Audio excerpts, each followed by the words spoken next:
Saharanpur railway station पर एक प्रदर्शनी लगी हुई है और वहां पर प्रधानमंत्री नरेंद्र मोदी के बचपन से लेकर अब तक का जितने भी जो चीजें हुई हैं उसका एक चित्रण जो है वो किया गया है। उत्तर प्रदेश सरकार के मंत्री कुंवर ब्रजेश सिंह जी आज आए हैं यहाँ पर। इसका प्रदर्शनी का अवलोकन उन्होंने किया है।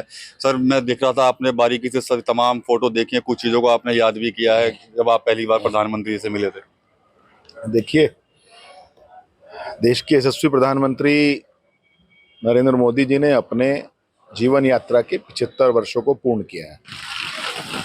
मैं समझता हूं कि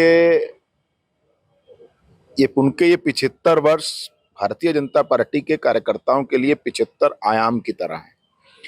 पूरी प्रदर्शनी के अंदर जितनी भी चीजों का विस्तृत विवरण यहाँ रखा गया है, चित्रों के माध्यम से उसके बहुत छोटी सी एक ब्रीफ हिस्ट्री उसके बारे में दी गई है।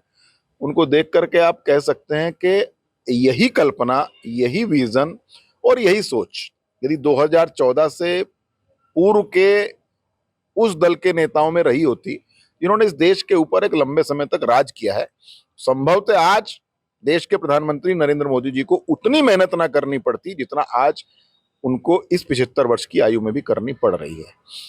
कुछ लोग कहते हैं कि ये हमने किया। यदि उन्होंने इतना किया होता, आज ये वही भारत है, वही भारत की वही मशीनरी है। अंतर यदि केवल आया है तो केवल सोच का अंतर आया है। कुछ लोग, अभी मैं देख रहा था ऑपरेशन सिंदूर की स्लाइड को, यहाँ पर मैं कल रात में ऐसे ही एक क्लिप देख रहा था। माननीय प्रधानमंत्री जी का उद्बोधन चल रहा था लोकसभा के अंदर। उन्होंने एक बहुत अच्छा प्रश्न किया कि मुझसे लोग सवाल पूछ रहे हैं कि ऑपरेशन सिंदूर में क्या किया, कश्मीर, गुलाम कश्मीर को हम ले सकते थे, हम क्यों पीछे हटे। वो लोग सवाल पूछते हैं जिनके कारण आज कश्मीर गुलाम कश्मीर बना।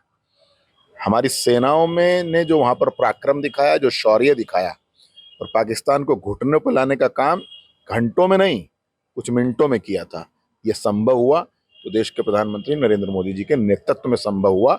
और हम ईश्वर से प्रार्थना करते हैं कि माननीय प्रधानमंत्री जी को वो शतायु करे, चिरायु करे, ताकि लंबे समय तक अभी वो इस देश का नेतृत्व करें और जो उनका सपना है कि मेरा भारत 2047 में एक विकसित भारत बने, उस सपने को उनके जीते जी हम लोग प्राप्त करें। सर, आप कह रहे हैं कि पाकिस्तान को घुटनों पर ला दिया गया।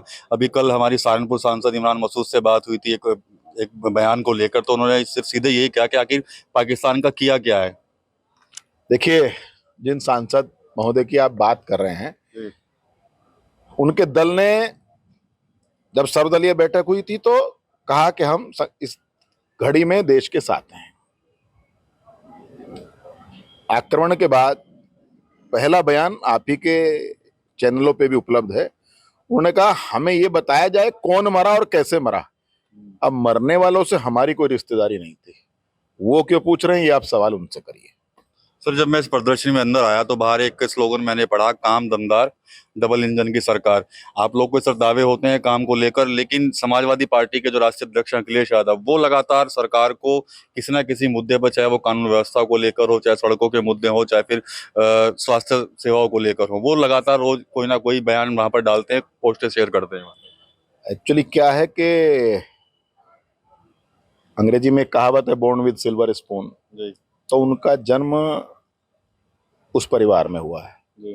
भारतीय जनता पार्टी में काम करने वाले असंख्य कार्यकर्ता बहुत साधारण परिवारों से आते हैं और साधारण परिवारों में रहते हुए संगठन की शक्ति के दम पर उसमें से वो विधायक बने हैं, सांसद बने हैं, मंत्री बने हैं, मुख्यमंत्री बने हैं। लगातार 5 वर्ष मुख्यमंत्री रहने के बाद अभी तक भी वो अपने मुख्यमंत्री के दीवा स्वप्न से बाहर नहीं आ पा रहे हैं। 10 साल अब उनको उस दायित्व से हटे हुए हो जाएंगे। कोरोना कालखंड से लेकर के आज तक यदि उनको पूर्व मुख्यमंत्री की जगह बयानवीर की संज्ञा दी जाए तो ज्यादा उचित है। कोरोना कालखंड में वो उठते थे 12 बजे और एक ट्वीट करते थे। तो केवल ट्वीट करने से नहीं होता है, उन्होंने बहुत ट्वीट तब भी किए, तब भी बहुत आंकड़े दिए। और 22 से पहले तो वो ये सब ऐसा माहौल बना के चल दिए थे कि हमें बस शपथ लेनी है। परिणाम क्या हुआ, और बड़ी विश्वास के साथ कहता हूं, जो काम वो अब कर रहे हैं उन्होंने 22 से पहले भी 1 साल पहले प्रारंभ किया था, उन्होंने अब फिर वही काम प्रारंभ कर दिया है। 27 में पूर्ण बहुमत के साथ, स्पष्ट बहुमत के साथ फिर से उत्तर प्रदेश के अंदर भारतीय जनता पार्टी की सरकार बनेगी। ये वोट चोरी को लेकर लगातार राहुल गांधी भी प्रेस कॉन्फ्रेंस कर रहे हैं। परसों भी उन्होंने प्रेस कॉन्फ्रेंस की थी, लोग कह रहे थे बहुत बड़ा हाइड्रोजन बम फोड़ रहे हैं वो। दरअसल उनके परिवार ने आजादी से लेकर के सरकार में रहने तक जब जब वो रहे वोट चोरी की है, वो गलत नहीं कर रहे हैं। वो अपने किए हुए कामों का ही जनता में जाके बखान कर रहे हैं। उसके अनेकों उदाहरण आप पत्रकार जगत में अनेकों उदाहरण मिल सकते हैं। उन्होंने तो अभी नेपाल जैसे देश में एक घटना घटी, उस घटना का जिक्र उन्होंने किया। दिल्ली यूनिवर्सिटी के चुनाव चल रहे थे, उसमें उसको जोड़ते हुए उन्होंने एक बयान दिया, ट्वीट किया। परिणाम क्या हुआ? हमारे विद्यार्थी परिषद के अध्यक्ष पद का प्रत्याशी 50% से ज्यादा मतों के अंतर से विजयी हुआ है, उनके ऐसे बयान के बाद भी। इसका मतलब उनके ऐसे बयानों को भारत का युवा समझता है। कांग्रेस हो, सपा हो, ये केवल देश को तोड़ने वाली ताकतों के बारे में ही बात करते हैं और देश को तोड़ने का काम करते हैं, देश के आपसी सौहार्द को खराब करने का काम करते हैं। 2014 से 2025, 2017 से 2025 इस उत्तर प्रदेश के अंदर एक भी सांप्रदायिक दंगा नहीं हुआ है। जिस उत्तर प्रदेश को दंगा प्रदेश कहा जाने लगा था, उत्तर प्रदेश को गुंडे माफियाओं का प्रदेश कहा जाने लगा था, आज वहां बहन बेटी रात के 12 बजे अकेले निकलती है, किसी की हिम्मत नहीं है उसकी तरफ आंख उठा करके देख ले। इससे बड़ा और प्रमाण क्या होगा? मंत्री जी, पश्चिमी यूपी को मिनी पाकिस्तान क्यों कह रहे हैं लोग? देखिए, पाकिस्तान तो जो है वो संसार के नक्शे से कब गायब हो जाएगा इसका भी लोगों को पता नहीं है। एक पॉपुलेशन रेशो का एक डिफरेंस है, उस कारण कुछ लोगों ने पश्चिम उत्तर प्रदेश को मिनी पाकिस्तान के रूप में कहा है, लेकिन किसी को डरने की आवश्यकता नहीं है। ना पाकिस्तान जो है वो बचा रह जाए ये गनीमत है। इस देश के अंदर कोई अब दूसरा मिनी पाकिस्तान बनाने की हैसियत और हिम्मत किसी की नहीं है। इस देश को चलाने वाले देश के प्रधानमंत्री नरेंद्र मोदी जी हैं, देश के गृह मंत्री अमित शाह जी हैं और देश के रक्षा मंत्री माननीय राजनाथ सिंह जी। इन तीनों के रहते पाकिस्तान बचा रह जाए, इसी में बहुत गनीमत है। इस देश के अंदर मिनी पाकिस्तान की कल्पना करने वालों का क्या असर होगा आप अच्छी तरह से जानते हैं। डेमोग्राफी को कहा जा रहा है कि प्रभावित हुई है, आप क्या सोचते हैं सर? नहीं, एक जनसंख्या असंतुलन का मामला है, लेकिन उस कारण कोई कहे कि यहाँ मिनी पाकिस्तान बना लेंगे, तो जिनके ख्वाब हैं उनको पता है अच्छे से कि ख्वाब ही रहते हैं। सर 27 का चुनाव भी है सामने, उससे पहले पंचायत चुनाव है, लेकिन बता रहे हैं कि जो आपके सहयोगी दल है आरएलडी वो भी अकेले लड़ेगी चुनाव, उनकी तरफ से कहा जा रहा है। पंचायत चुनाव का एक अलग प्रक्रिया है और पंचायत चुनाव हर व्यक्ति अपने व्यक्तिगत उस पर लड़ता है। पंचायत चुनाव में पहले भी कभी पार्टी ने सीधे रूप से वो नहीं लिया है। हमारे जो कार्यकर्ता लड़ते हैं उन कार्यकर्ता अपनी छवि के दम पर जीत के आते हैं।